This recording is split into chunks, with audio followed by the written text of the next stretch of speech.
Hey everyone, welcome back. So today's video is going to be me showing you what I have packed in my makeup bag ready to go on holiday. We actually go on holiday on the 30th of May, so we'll have already been there by the time you get to see this video, but I wanted to show you everything. It's actually been really good because it's meant that I've packed it really early. I've had this packed for a couple of days ready to film. So I have all of my makeup in this Oliver Bonus makeup bag that my mum actually got me for Christmas last year, and this video I'm just going to literally be showing you the makeup that I've packed and makeup brushes.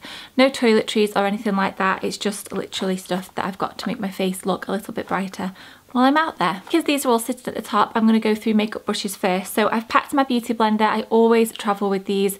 I use them every single day to pop my foundation and my concealer on.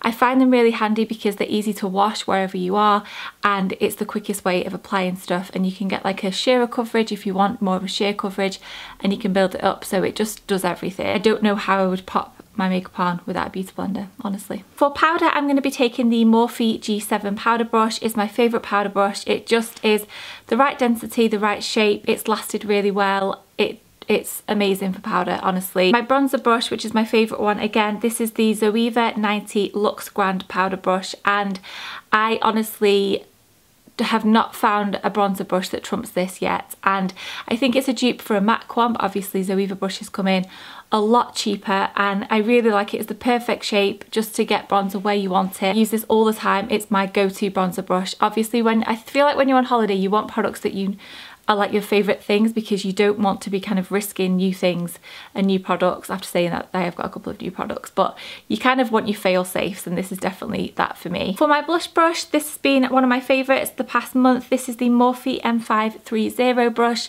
Again, just does the job. It's a nice shape and I really enjoy it for blusher. And then for highlighter, I'm going to be taking the Anastasia Beverly Hills A23 brush, which is a little bit of a pricey brush. It was a little bit more expensive than what I would usually spend these days on a makeup brush, but it's my favourite highlighter brush.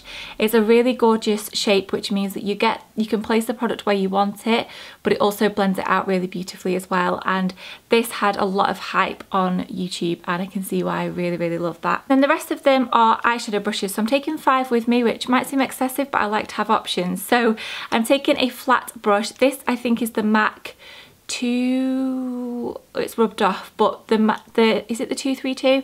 The flat MAC eyeshadow brush. I'm not taking this because it's MAC or for any special reason. It's just because I pulled it out and I've washed it. And then for more kind of precision eyeshadow, which I probably won't use that much, but it's just another option, I've got the Morphe M514 brush, and this is just a smaller blending brush, so it fits better in the crease when you don't want anything quite as fluffy as these next 3 brushes. I've got the Morphe M513, and this is just a blending brush, and then also the Zoeva 227 Luxe Soft Definer. Again, I will use these probably to place eyeshadow and blend it into the crease in the outer corner. And as my general blending brush, the one that I start off with my transition shade and my favourite blending eyeshadow brush of all time, this is the Zoeva 228 crease brush, and this is what this one looks like. So they are all my brushes. Palettes I'm taking with me, I'm taking my Anastasia Modern Renaissance palette because it's just got everything in it that I need. I love these kind of warmer toned eyeshadows. You've obviously got some of your kind of bronzes and your more orangey golds, and then obviously you've got all these pinks and purples at the top end. So I feel like it's a really versatile palette. They do travel really well, these palettes, even though they get a little bit mucky. So that's why I've popped that one in. And then I also have my Makeup Geek little square palette thing. I have swapped a few of these out. I popped this in a favourites video recently, and I've popped these 2 in. I took a couple out. So the ones that I've popped in, this is Glamorous by Makeup Geek, which is a really vivid gold shade, and then this one is Poppy, again by Makeup Geek. And this one, I had this one, or I was choosing between this one or Morocco, which is kind of like a bright orange, but I feel like I've got that in the Anastasia palette, whereas there isn't a shade quite like this one in the Anastasia palette, so that's why I've popped that in there too. Should be good for eyeshadows, I think. I've got enough to go off there. I'll probably just end up doing a gold shimmer all over the eye every single night, because that is what I tend to do, but at least I've got the options if I feel like it. So I'm just going to pull bits out as I get to them. I'm taking my Model's Own mirror, which is the only mirror I use every single day to do my makeup. It has the top part, which is just a normal mirror, and the bottom is magnifying. It's brilliant. They're about £5. And then I'm also taking my Too Faced Hangover X 3-in-1 setting spray, which really pains me that I have to take this because it's such a big bottle, but it does everything. It is a really nice primer, it sets makeup, and it's a really nice refresher as well. And I don't have too much left, so it's not as heavy as what it could be. My mascara that I'm going to take with me is the Tarte Light Camera Lashes. I have just gone back to this actually. I finished my Lancome Monsieur Big, which I am obsessed with, and I've gone back to this one. It's a really nice one for travel, and it has quite a nice effect on the lashes. It's lengthening and volumizing, so it's a good standard mascara, nothing crazy amazing. I've popped in my Becca First Light Priming Filter Instant Complexion Refresh, and this is a primer. It's got kind of like a bit of a purple pearlescent sheen to it, so I thought it would be good if I get quite red cheeks while I'm out there, because obviously it's going to be hot and we're going to be lying in the sunshine. And this also is quite illuminating as well, which is something I always go for when it comes to primers. I really like this primer. It feels very hydrating, and it's handy that it's just in a little small squeezy tube, so quite good for travel. Popped in a couple of blushes. These are my favourites at the moment, and they're both very different. I've got the Tarte Captivating Blusher. This is one of their 12-hour Amazonian clay blushes. This is a gorgeous kind of pinky peach shade, so really nice for the summertime, and I love this shade of blusher at this time of year.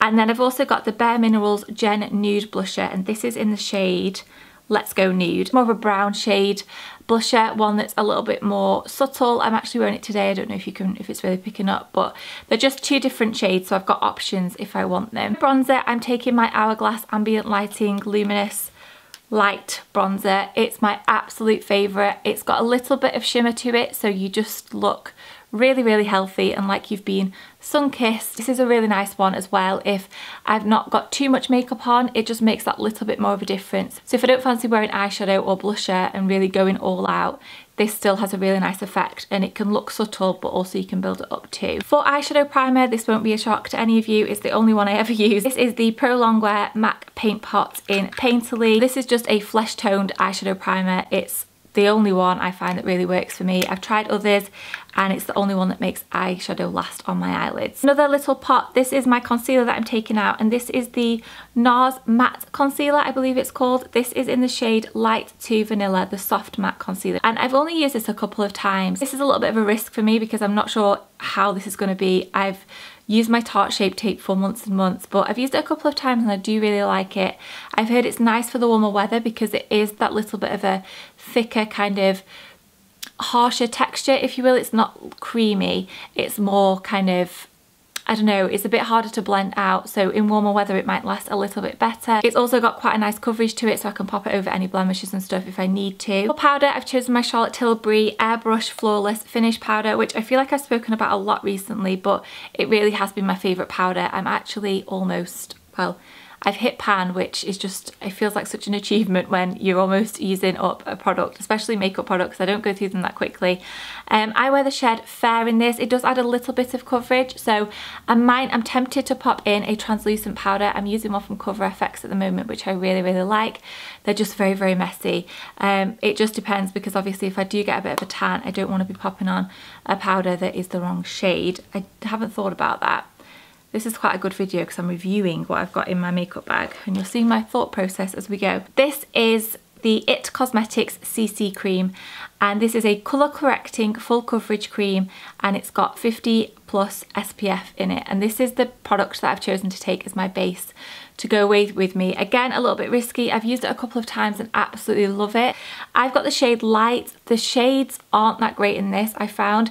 I think Fair is the lightest that they do, and it's very pale, but then this one is the next one up and it's a lot darker, but when I've got a little bit of a tan, I think this one will work quite nicely. So I've packed this, and obviously it's a bonus that it's got the SPF in it. If we go out during the day, I probably won't use this, but at night time, if I want, you know, to look a bit more put together, then I'll bob some of that on. I'm taking two highlights with me, and they're both Becca minis. I've got Opal and Moonstone. So Opal is probably my favourite. It's the one I'm wearing today. I don't know if it'll pick up or not, but it's more of a kind of like, it's got more of a rose goldy sheen to it. These little minis come in handy so much, and it's taken me years to get through these. I feel like I've been going through them for so long. This one I've only really just started using, and this is a lot more of a golden toned highlighter. So I've got, again, options. I'm just taking 2 eyebrow products, and I've got my Soap & Glory Archery and my Glossier Boy Brow. This is the brown shade. I have been using the clear one, but I've just pulled this one out of my makeup drawer to start using, so hopefully they'll go together quite nicely. I really like these two, so I know that I'll be safe. And then I'm taking just 4 lip products with me. I'm taking the Sephora liquid lipstick in 01 Always Red. This is a new one that I've not opened yet. It's my favourite red liquid lipstick. It doesn't budge. I love the shade of this. It's a little bit more of a blue toned red, so it's one that makes my teeth look whiter rather than yellower. And then I'm also taking the Charlotte Tilbury Lip Cheat Lip Liner in the shade Iconic Nude. This I've just been wearing non-stop recently. It is literally just a nude lip liner. And then, I think I've used this in a video recently. And then I'm also taking Lolita 2 because it's just that little bit of a different colour. I really, really like it when I've got a tan. I just think it goes really nice, and when my freckles come out as well, I really like this, especially with just like a gold eyeshadow. And then I'm obviously taking my MAC Viva Glam 2 lipstick, which if you've watched for a while, you'll know this is my favourite nude lipstick, and probably what I'll be wearing most of the nights we're out there because it just goes with everything. So that is everything that I've got in my makeup bag. I'm just gonna switch up that powder, I think, for a translucent powder, nothing very exciting. I've just quickly grabbed the Cover FX Perfect Setting Powder. This is in the shade Translucent Light, and I think I'm gonna bob this in. Am I crazy for taking a loose powder away with me? I'm not sure. I'm gonna bob this in and take my Charlotte Tilbury one out. Even though that is my favourite, I feel like this one might be a better bet colour-wise. I don't know, let me know what you think, although it'll be too late because we'll already be there. Hope you enjoyed this. I seem to say that at the end of every video, but just know that I do hope that you enjoy my videos. That was a bit of a thigh slap there. I am just sat in my pants and this blouse. Do not be fooled. I am not dressed completely yet for the day. It's so hot in this room, so I'm almost packed. I've got to pop this in my toiletry bag, and then we're ready to go. So I really hope you're having a lovely week wherever you are, whatever you're up to. Please do subscribe if you did enjoy this, and I will see you all tomorrow with the next VLUNE video.